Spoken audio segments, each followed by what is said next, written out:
The Aspiring Artist. Introduction to Elijah Harper. Elijah Harper grew up in the heart of Baltimore, surrounded by the vibrant chaos of a working-class neighborhood.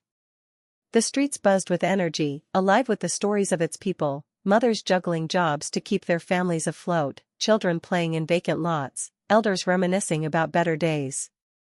Elijah's art was a reflection of this world, capturing its beauty, pain, and resilience in bold strokes and vivid colors. From an early age, Elijah found solace in creating. His sketchbooks became his escape, filled with portraits of neighbors, street scenes, and imagined worlds where struggles turned into triumphs. Encouraged by his mother, Gloria, a nurse who often worked double shifts, Elijah honed his craft with unwavering dedication. "You've got something special, Elijah," Gloria would say, her voice full of pride. "Don't let anyone tell you otherwise."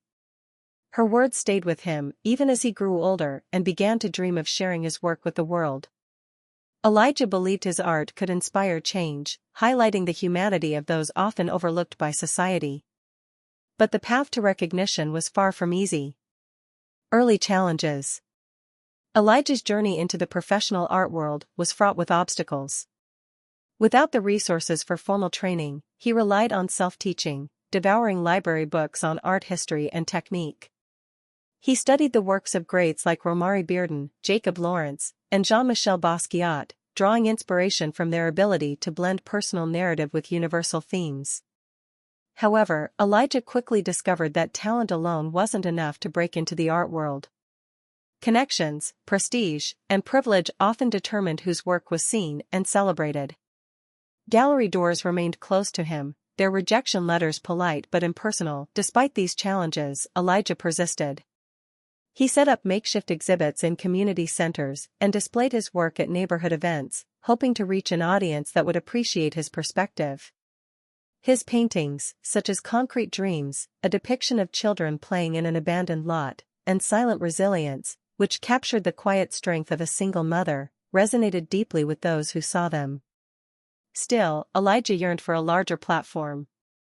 He dreamed of his work hanging in galleries, where it could be seen by people who had the power to amplify his voice. It was this hope that led him to approach one of the most influential figures in the art world, Victor Lennox. Rejection and resilience. Victor Lennox was a name synonymous with prestige. His gallery in downtown Baltimore was a cornerstone of the art scene, known for showcasing the work of acclaimed artists and catering to wealthy collectors. To Elijah, Lennox Gallery represented both an opportunity and a challenge. Armed with a carefully curated portfolio, Elijah approached the gallery with cautious optimism. He believed his work spoke for itself, telling stories that were as powerful as they were personal. But his hope was met with a harsh reality. The gallery's receptionist barely glanced at his portfolio before handing it back. "I'll pass this along to Mr. Lennox," she said, her tone indifferent. Days later, Elijah received a call inviting him to meet Victor in person. It felt like a breakthrough, until it wasn't. The encounter with Victor Lennox. Victor Lennox greeted Elijah in his spacious office, a room that exuded wealth and authority. Dressed in a tailored suit, Victor radiated confidence as he flipped through Elijah's portfolio with a detached expression.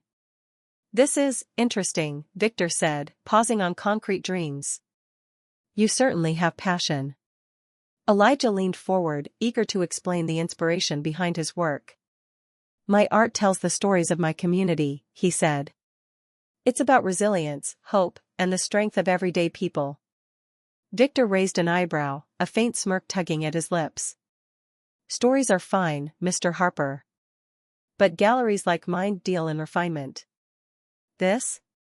He gestured at the portfolio dismissively. "It's amateurish. It lacks polish. Collectors want sophistication, not sentimentality." The words stung, but Elijah managed to keep his composure. "I think art should connect with people," he said. "It should tell truths that matter." Victor chuckled, leaning back in his chair. "Connection is overrated. Refinement is what sells. I'm afraid your work doesn't belong here." Elijah left the gallery with a heavy heart, but the humiliation didn't end there. Later that evening, he discovered that Victor had mocked his work during a gallery event. "Raw doesn't mean good," Victor had said to a group of patrons. "Sometimes raw just means unfinished." Turning point. That night, Elijah sat in his small apartment, his portfolio lying unopened on the table. Victor's words replayed in his mind: amateurish. Doesn't belong. Unfinished. For hours, he wrestled with self-doubt, wondering if he should abandon his dream. But as the night wore on, despair gave way to determination. Elijah thought of his mother's encouragement, the pride of his neighbors, and the children who saw themselves in his paintings. He realized that his work didn't need validation from people like Victor Lennox. His stories mattered, and he would find a way to share them. "If they won't let me in," Elijah muttered, picking up his sketchpad, "I'll build my own door." With renewed purpose, Elijah began exploring new ways to showcase his art. He started painting with even greater intensity, creating pieces that were bold, unapologetic, and deeply personal. He also began researching alternative platforms, determined to bypass the traditional gatekeepers of the art world. Elijah Harper's journey was far from over. In fact, it was just beginning. And this time, he wasn't asking for permission. Rising above. A new medium. After his humiliating encounter with Victor Lennox, Elijah Harper knew he couldn't rely on traditional avenues to share his art.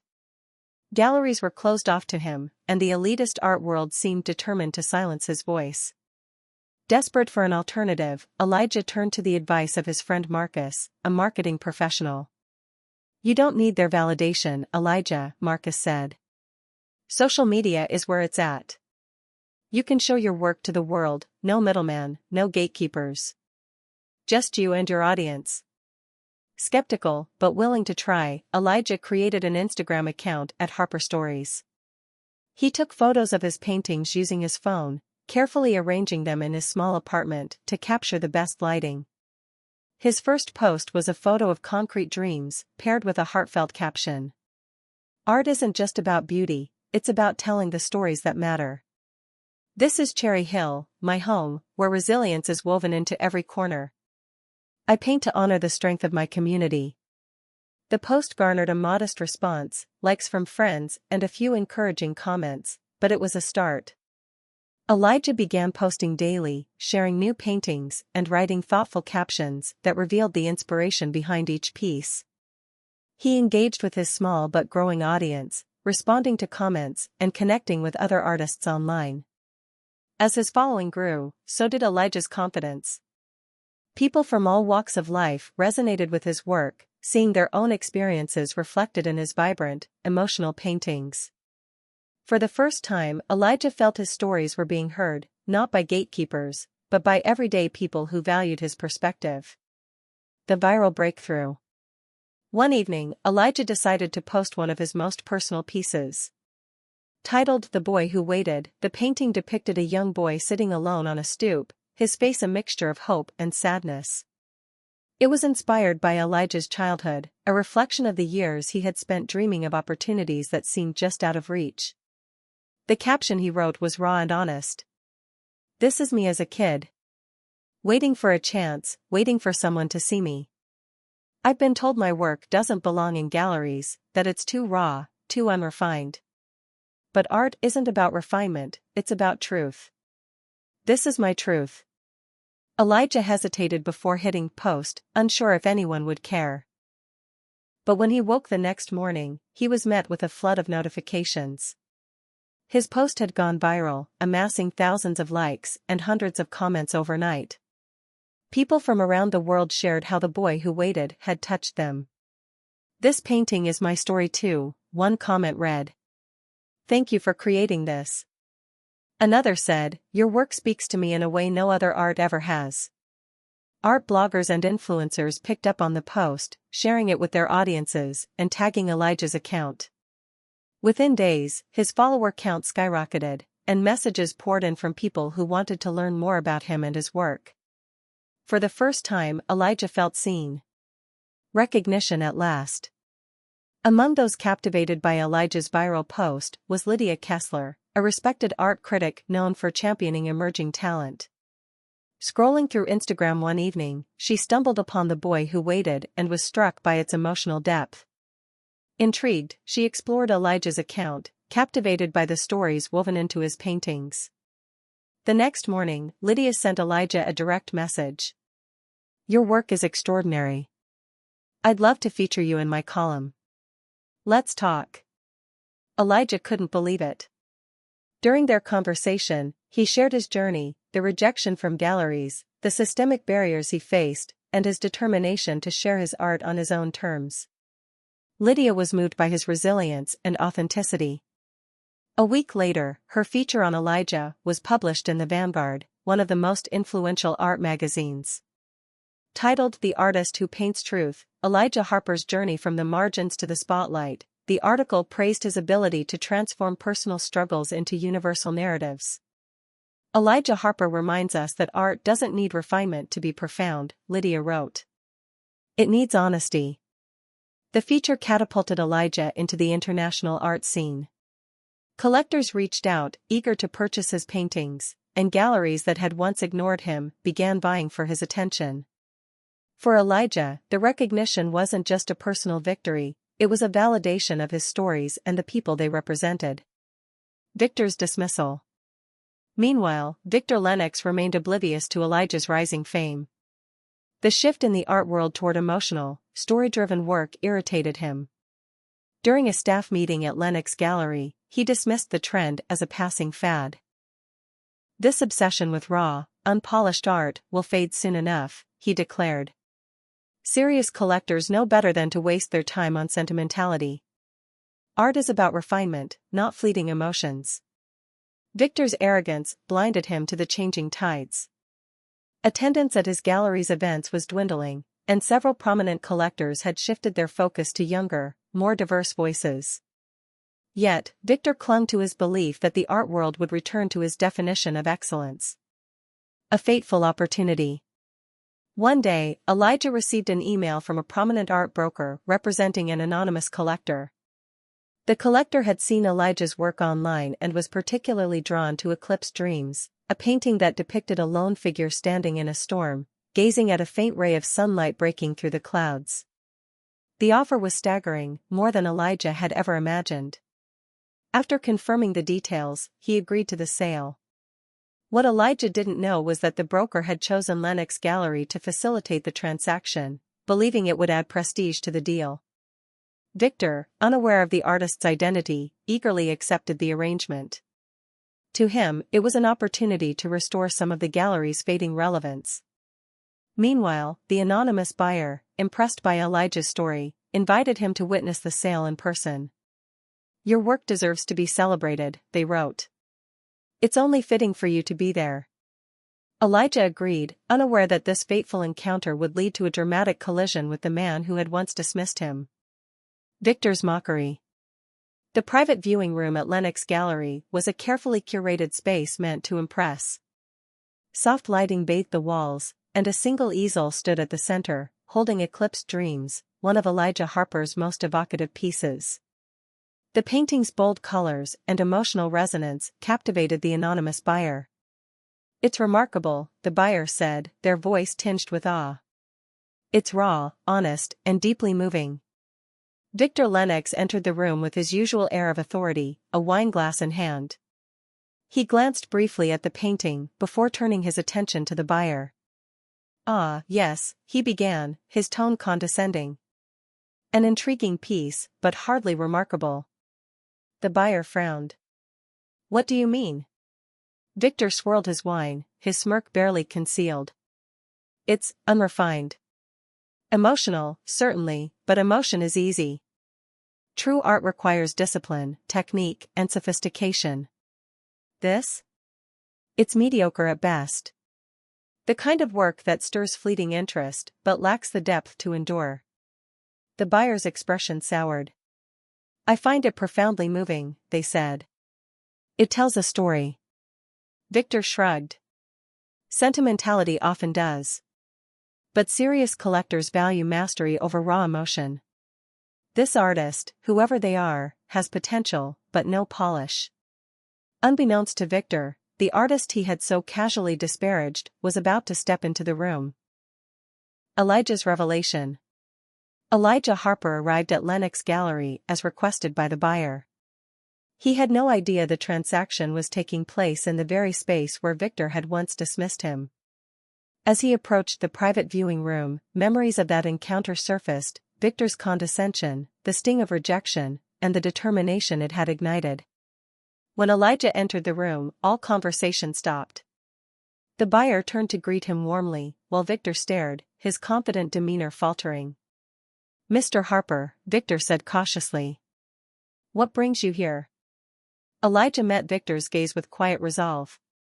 "I was invited," he said. "The buyer wanted me to see the sale of my work." Victor blinked, his expression shifting from confusion to shock. "Your work?" he asked, his voice barely a whisper. Elijah gestured to Eclipsed Dreams. "Yes. That's my painting." The buyer's eyes widened as they realized the gravity of the moment. They turned to Victor, their tone sharp. "You didn't know? You've been selling this piece without even knowing who created it?" Victor stammered, his confidence unraveling.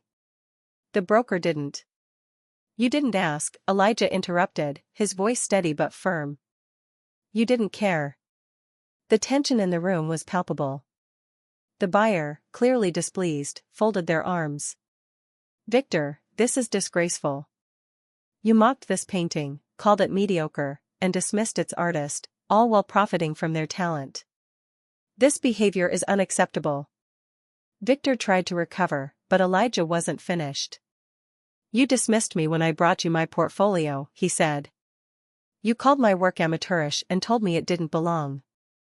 And now here you are, profiting from the same talent you once rejected." Victor opened his mouth to respond, but the buyer cut him off. "This transaction is off. I refuse to support someone who disrespects the very artists they claim to represent." The fallout. The confrontation didn't stay confined to the walls of Lenox Gallery. The buyer, a prominent figure in the art world with a substantial social media following, shared the story online. "Today, I witnessed the height of hypocrisy," their post began.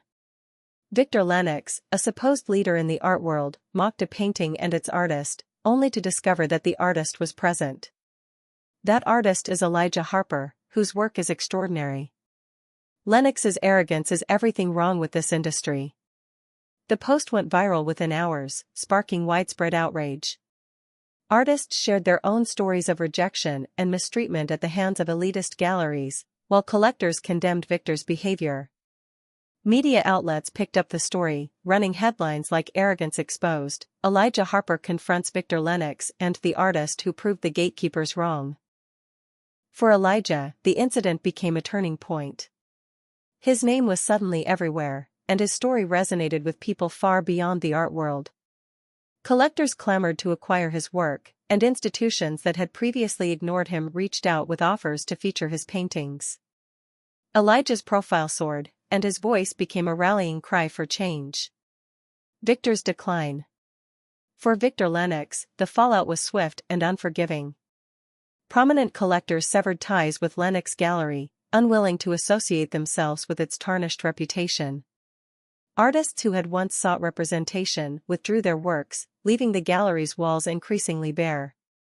Victor's attempts to salvage his reputation only made things worse. His public apologies were widely criticized as insincere, and his efforts to rebrand the gallery as a champion of emerging talent were dismissed as desperate. Attendance at Lenox Gallery dwindled, and its once prestigious events became ghostly shadows of their former selves. Within months, Victor faced financial ruin. Forced to sell off parts of his personal art collection to cover mounting debts, he watched as his empire crumbled. Lenox Gallery, once a cornerstone of the art world, became a cautionary tale of hubris and irrelevance. Meanwhile, Elijah Harper continued to rise, his success inspiring a new wave of artists to challenge the status quo. For Victor, the loss was absolute. But for Elijah, the confrontation marked the beginning of a new era, one where the voices once silenced were finally being heard. Redemption and growth. Victor's plea. Victor Lennox sat in the quiet emptiness of his gallery, once a symbol of prestige and exclusivity, now a hollow shell of its former self. His empire had crumbled. Collectors abandoned him, artists withdrew their works, and his name was synonymous with arrogance and elitism. Facing mounting debts and the impending threat of bankruptcy, Victor began to reflect on the choices that had led to his downfall. It wasn't just the loss of wealth or status that weighed on him, it was the realization that his actions had stifled the voices of talented artists. Among them was Elijah Harper, the man whose work he had mocked, only to later profit from its brilliance. For the first time, Victor saw himself not as a curator of fine art but as a gatekeeper who had closed doors on countless deserving creators. Desperate and humbled, Victor reached out to Elijah. His email was uncharacteristically vulnerable. "Elijah, I write this knowing that I have no right to ask for your forgiveness. My arrogance cost me everything, and I've come to see how wrong I was. I want to make amends, not for my sake, but to contribute to the change you are leading. If there is any way I can be of service to your vision, I humbly ask for the opportunity." To Victor's surprise, Elijah agreed to meet.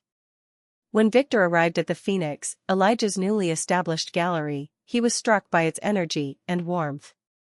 Unlike the cold, intimidating atmosphere of Lennox Gallery, the Phoenix was alive with creativity and community. Artists collaborated in open spaces, visitors engaged with exhibits, and the air buzzed with a sense of purpose. Victor approached Elijah, his voice subdued. "I've wronged you in ways I can't undo," he said. "But I want to change. I want to be part of something meaningful." Elijah's offer. Elijah studied Victor carefully. The man before him was a far cry from the arrogant figure who had dismissed him years ago. There was no trace of superiority, only a genuine desire to rebuild and make amends. Elijah thought of his mother's teachings about forgiveness and growth, and he saw an opportunity, not just for Victor, but for the message it could send to the art world. "Victor," Elijah began, "this gallery isn't just a place to showcase art. It's a space to foster respect, inclusion, and connection. If you're serious about change, I'll give you a chance, a probationary role here at the Phoenix. But understand, this isn't about regaining prestige. It's about doing the work to uplift others." Victor's eyes filled with gratitude. "Thank you, Elijah. I won't take this for granted." Elijah assigned Victor to assist with day-to-day operations, a role far removed from the commanding position he once held. From coordinating exhibits to working directly with artists, Victor would need to earn the trust of those he had previously marginalized. Victor's transformation. As Victor settled into his new role, he began to see the art world through a different lens. Working alongside underrepresented artists, he heard their stories of rejection, struggle, and resilience. A sculptor shared how their work had been dismissed as too political. A painter revealed the challenges of balancing art with caregiving responsibilities. A young photographer spoke of the racial biases that had kept their work unseen. Each interaction humbled Victor further. He began to understand that art wasn't about exclusivity or refinement, it was about connection and truth. Over time, he became a trusted mentor, offering thoughtful critiques and using his industry knowledge to help artists navigate contracts, pricing, and exhibitions. Victor also took on a public role, sharing his story as a cautionary tale. At art forums, universities, and conferences, he spoke candidly about his mistakes and the lessons he had learned. "I thought I was protecting the integrity of the art world," Victor admitted during one keynote address. "But in reality, I was stifling its growth. I've learned that true art doesn't need gatekeepers, it needs champions."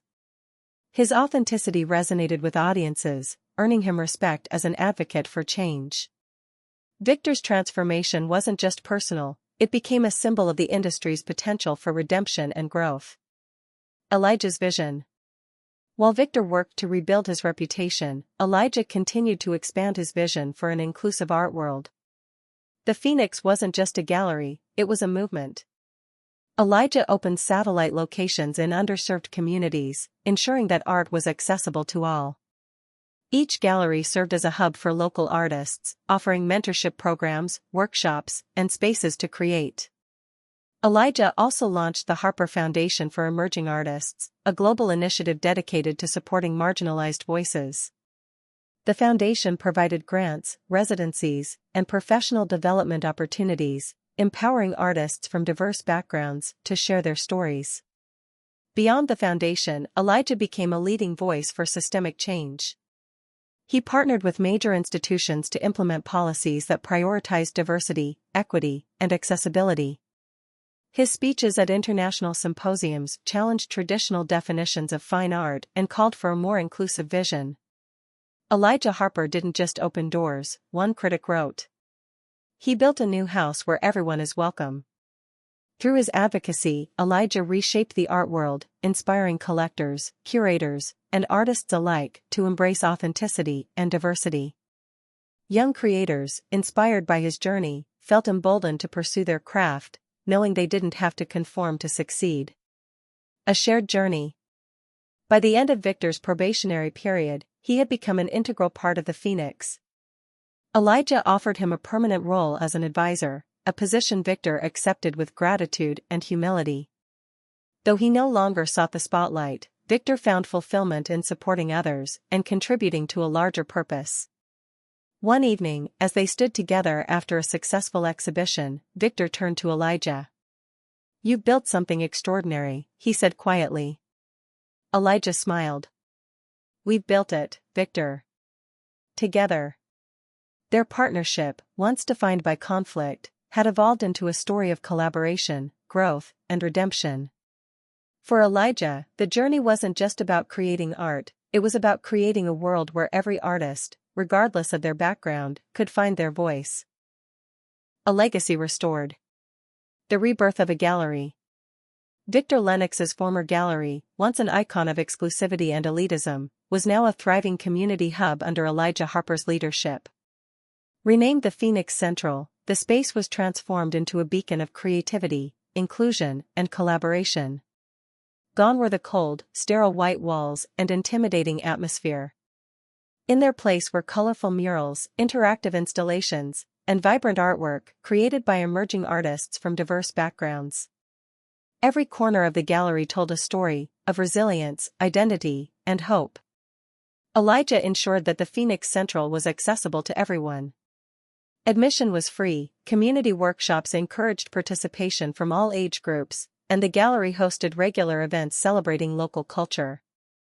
A portion of the space was dedicated to an artist-in-residence program, offering creators from underserved communities a platform to share their work. At the grand reopening, the atmosphere was electric. Artists, collectors, and community members gathered to celebrate the transformation. Elijah stood before the crowd, delivering a heartfelt speech. "This gallery isn't just about art, it's about people. It's about the stories we carry, the connections we make, and the changes we inspire. Welcome to the Phoenix Central, where every voice matters." The audience erupted into applause, and Elijah felt a profound sense of accomplishment. The gallery wasn't just a space, it was a movement. Victor's redemption. Victor Lennox had found a new purpose within the Phoenix Central. His transformation from an arrogant gatekeeper to a compassionate mentor was nothing short of remarkable. Victor spent his days working closely with artists, offering guidance, sharing his industry expertise, and championing their work. Victor's authenticity resonated with those he mentored. Many were initially hesitant to trust him, knowing his past reputation, but over time, they saw his genuine commitment to supporting underrepresented voices. "I was wrong," Victor often said during his public talks. "I thought I understood art, but I didn't understand its soul. I've learned that art isn't about gatekeeping, it's about opening doors." Victor's redemption extended beyond the gallery. He became a respected advocate for equity and diversity in the art world, frequently speaking at conferences and universities. His candid reflections on his mistakes and his journey toward change inspired others to reevaluate their own biases and practices. Victor Lennox represents what the art world needs more of, one critic wrote. The courage to admit past wrongs and the dedication to create a more inclusive future. Elijah's global impact. While the Phoenix Central flourished, Elijah Harper's influence continued to expand on a global scale. Through the Harper Foundation for Emerging Artists, he created opportunities for thousands of creators from marginalized backgrounds. The foundation offered grants, residencies, and mentorship programs, empowering artists to share their stories without fear of rejection. Elijah also worked tirelessly to reshape the industry. He partnered with major institutions to develop policies that prioritized diversity and accessibility, ensuring that underrepresented voices were no longer sidelined. His advocacy sparked conversations about systemic change, leading to tangible reforms in how galleries, museums, and collectors approach talent. Elijah Harper didn't just create art, a prominent curator said during an industry panel. He redefined what it means to value creativity. He's shown us that the power of art lies in its ability to connect and transform. Young artists across the globe saw Elijah's journey as a source of hope. His story proved that perseverance and authenticity could triumph over elitism and exclusion. Collectors, inspired by his vision, began seeking works that told honest, personal stories, shifting the industry's focus from profit to purpose. Final reflection.